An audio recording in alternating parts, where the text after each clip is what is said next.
Buenos días, mi nombre es Eric Gutiérrez García y soy investigador y docente. Estoy adscrito como asesor al Instituto Nacional contra la Discriminación Racial, INCODIR, que pertenece al Ministerio de Interior, Justicia y Paz. Vamos a hablar en la mañana de hoy sobre la discriminación, sus formas y bueno, comentamos también algunos casos para ejemplificar y para ir desarrollando el tema. Lo primero que debemos tener claro con respecto al tema de la discriminación es que está pautada en la Constitución Bolivariana, el artículo 21, como algo que tenemos que atender, como atender no solamente como Estado, sino atender también como sociedad. Importante saber que hay un desarrollo teórico importante sobre el tema de la discriminación, donde está relacionada también con el derecho a la igualdad. O sea, no se puede contemplar una reflexión sobre la no discriminación aislada de lo que es las reflexiones acerca del tema de la igualdad y visto la igualdad también desde lo que se llaman políticas afirmativas o acciones afirmativas, que también les dan técnicamente nombre de discriminación positiva. Cuando decimos de discriminación positiva nos referimos a que el Estado, en este caso el Estado bolivariano, está consciente de que hay una deuda histórica, una remora histórica vinculada con situaciones de discriminación que todavía existen. Tanto es así que derivaron en una pauta constitucional, artículo 21, y también en una ley específica, que es la ley contra la discriminación racial, que es la que da origen al INCODIR, Instituto Nacional contra la Discriminación Racial. ¿Qué nos dice la Constitución? La Constitución nos señala de que no se permiten discriminaciones en base a condiciones vinculadas con el sexo, la raza, la condición social, etc. Y también nos habla de que el Estado debe garantizar a la población una igualdad real, efectiva, material. Es decir, no se trata solamente de una igualdad formal como la que suele predominar en muchos de los estados de impronta liberal, donde hay una igualdad formal ante la ley, pero no hay una igualdad material, una igualdad real en la práctica. Dice la Constitución que el Estado debe favorecer las condiciones para la vigencia de una igualdad real. Esto significa empezar a explorar, y es lo que vamos a hacer de entrada, a una aproximación teórica sobre el tema para luego ir a casos específicos. En mi materia, que es la que mejor domino, es el tema vinculado con las naciones originarias o pueblos indígenas. Y de hecho haré referencia específicamente a eso, tomando en cuenta la efemérides del 12 de octubre, Día de la Resistencia Indígena. Vamos a hacer algunas referencias a algunos casos que hemos tenido la oportunidad de conocer, de atender, que nos permiten pues aseverar algunas cuestiones vinculadas con lo teórico que voy a empezar a enunciar. En relación con lo teórico, es importante ver la causalidad de la discriminación. Según las investigaciones que se han hecho, que uno puede conseguir en muchas fuentes, inclusive en la web a través de los documentos PDF, son muchas las investigaciones que nos permiten saber que la discriminación como fenómeno de nuestro continente es ajeno a nuestras realidades autóctonas.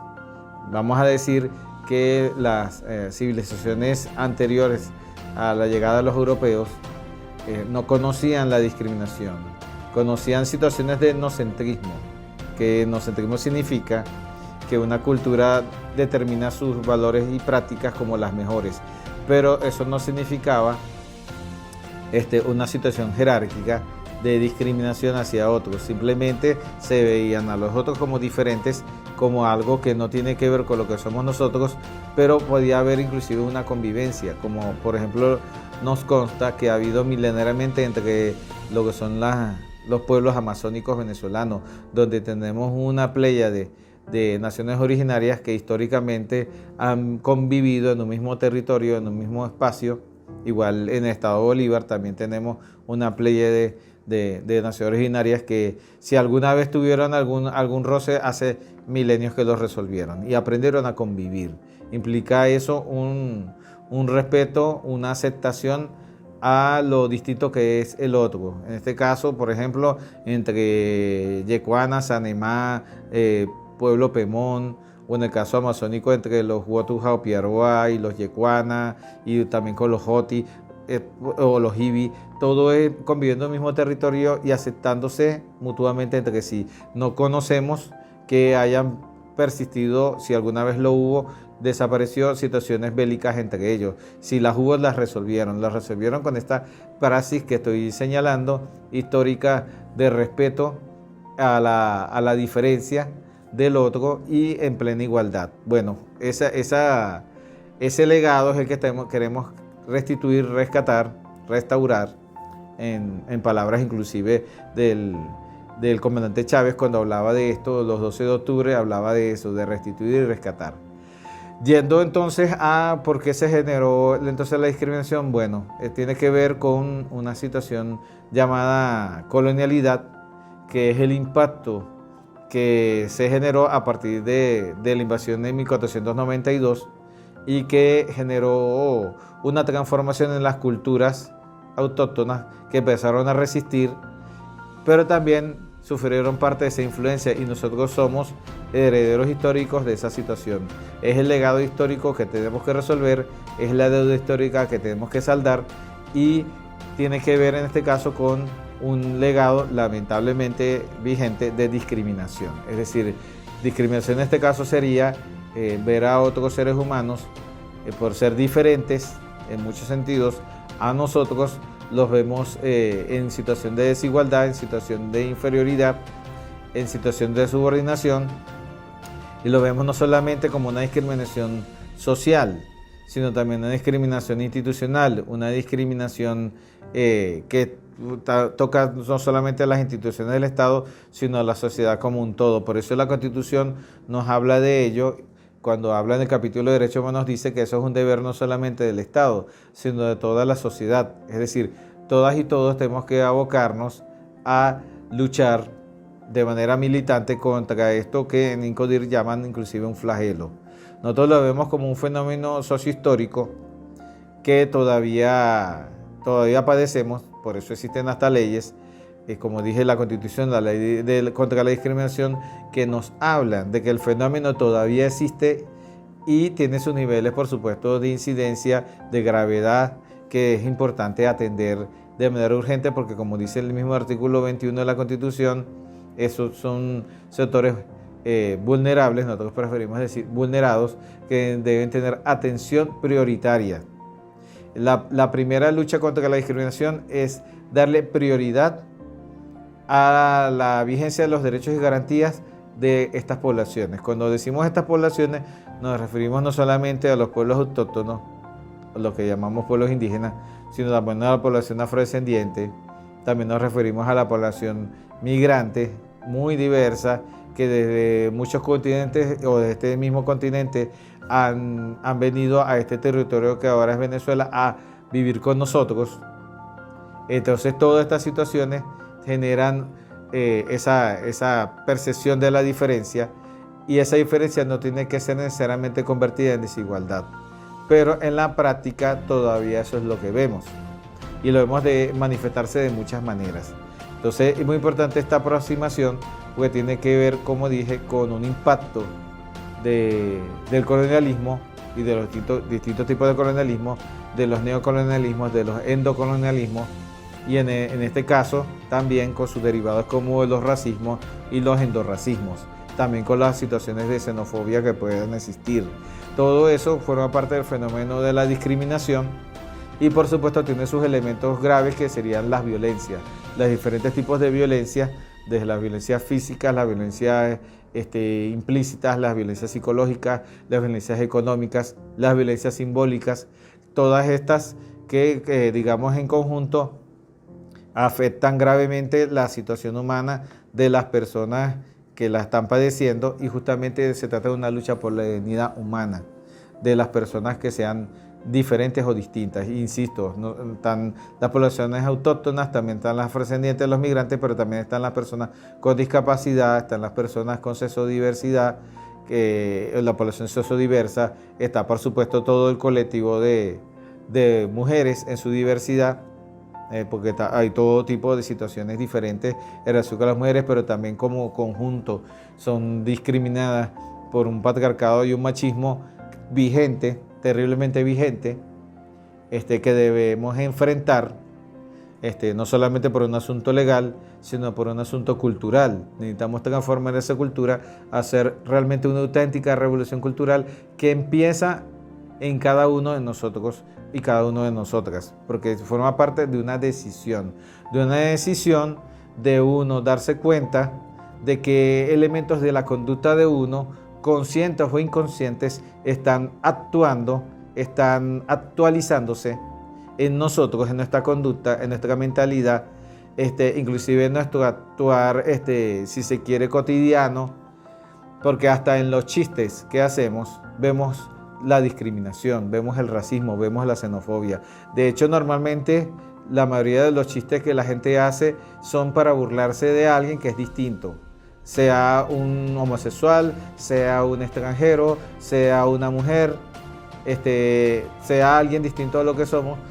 Entonces hay un componente ahí de discriminación y de que nosotros tenemos que visibilizar en cada uno de nosotros, en nuestra conducta cotidiana, en nuestra manera de pensar, en nuestra manera de verbalizar, en nuestra manera de actuar, sobre todo si somos parte de una institución, porque nosotros no podemos revictimizar a las personas que ya son víctimas, actuales o históricas.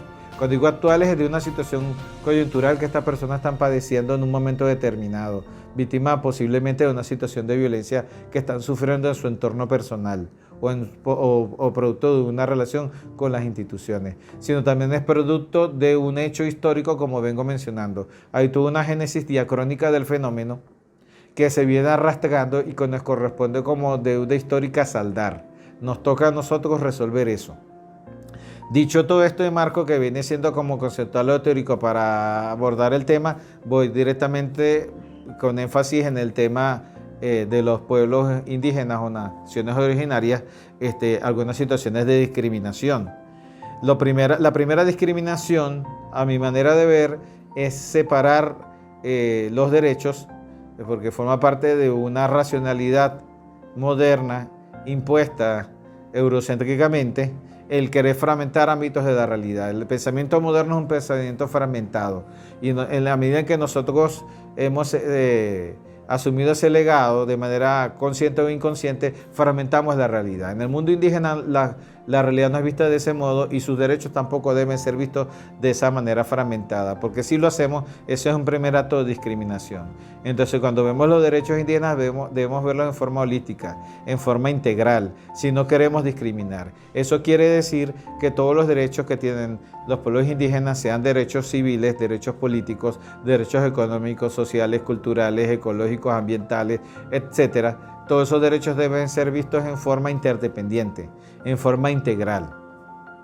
Porque, por ejemplo, un indígena que está defendiendo su derecho al territorio ancestral, o una comunidad que está defendiendo su derecho a la tierra, individuos que participan en esa lucha que es legítima, que es histórica, que además está avalada también por nuestras leyes, porque forma parte de una garantía el ejercicio de un derecho, y el luchar el derecho tiene que ver con hacer efectivo el derecho en la realidad, convertir la letra que está en las leyes en algo vivo, en algo real, en algo material. Si lo hace, pues posiblemente por una institucionalidad que todavía es sexista, racista y clasista, ese individuo puede ser objeto de un procedimiento legal que lo lleva a perder la libertad. Entonces vemos cómo entonces un derecho cultural o territorial puede dar origen a una privación de un derecho civil.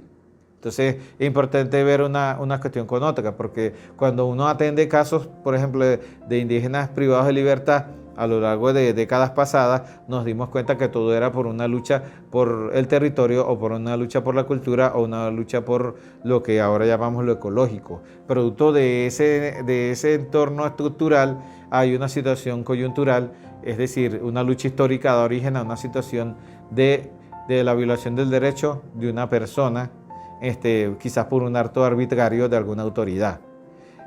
Por ejemplo, los indígenas guaraos que se desplazaban para Caracas décadas atrás, producto de una situación terrible, estructural, de violación de sus derechos como como civilización autóctona, en el caso del pueblo guarao, eran, insisto, en décadas pasadas, privados de derecho al libre tránsito interno por el país y se le colocaban alcabalas para impedir su tránsito, su desplazamiento interno, y eso le violaba su derecho al libre tránsito.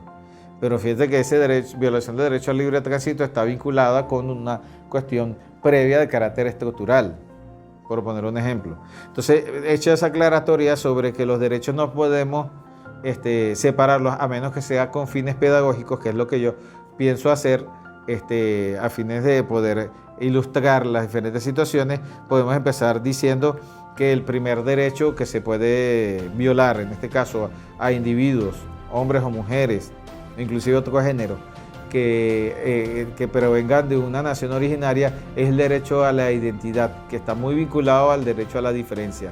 De hecho, la identidad se afirma a partir de la entidad diferente. Es decir, si yo soy indígena y yo reivindico que yo soy diferente en muchos sentidos a la cultura hegemónica que se impuso, ese es el derecho, la defensa de mi derecho a la identidad. Pero esa identidad no solamente individual, es una identidad colectiva y también tiene que ver con las instituciones, con los valores, con las cosmovisiones, con el modo de vida, inclusive con todo el universo normativo de ese pueblo en particular.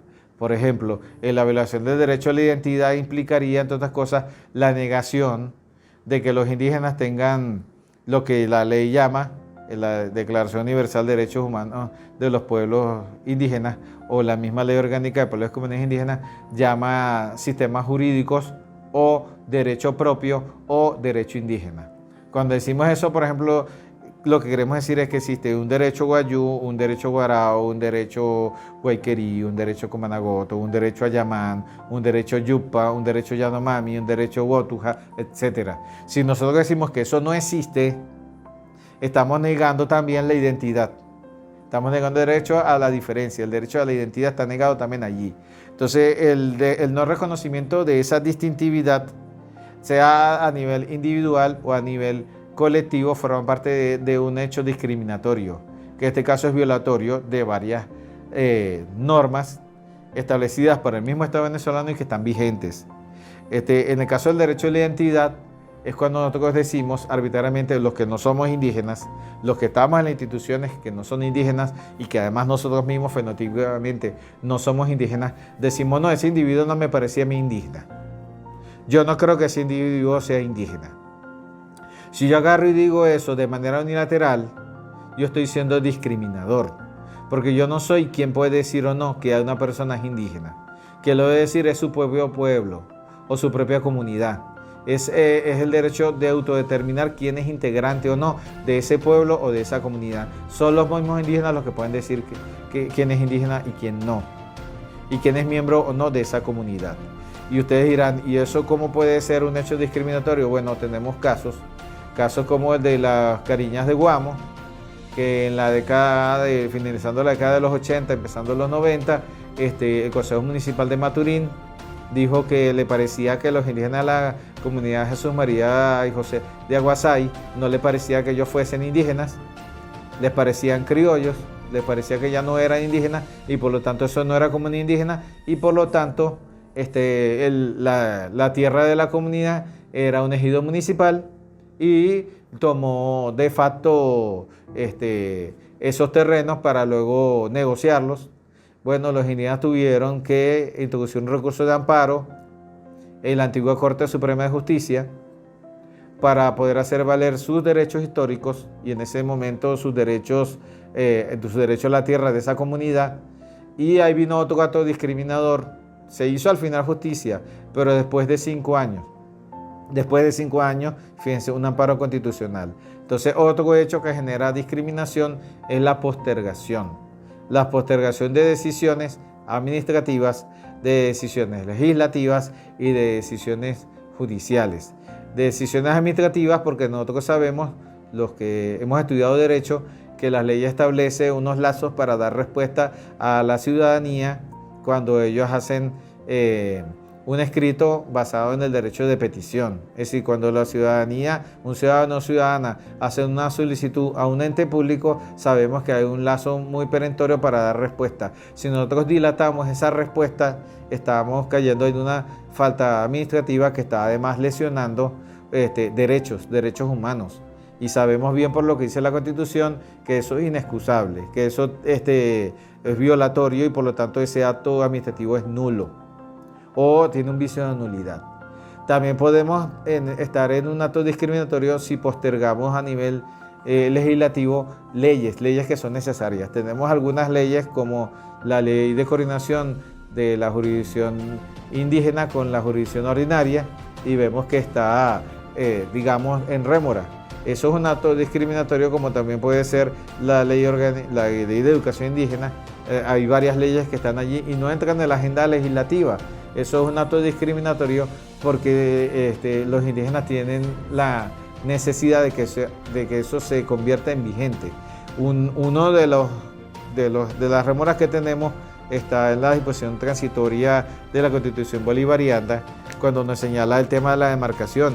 Dice la Constitución que la Constitución bolivariana que la demarcación tenía que haberse cumplido en el lazo de 2 años. Y dice aquí 12ª, disposición transitoria 12ª. Se refiere que se realizaría en el lazo de 2 años.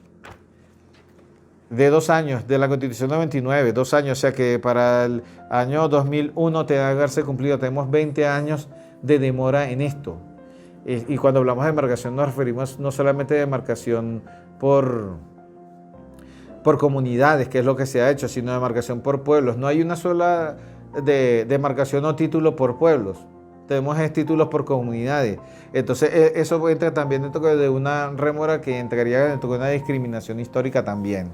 Entonces muy importante que el tema territorial lo abordemos con urgencia, porque esa es una base material para el ejercicio de todos los demás derechos, incluyendo el derecho al etnodesarrollo o autodesarrollo o desarrollo propio.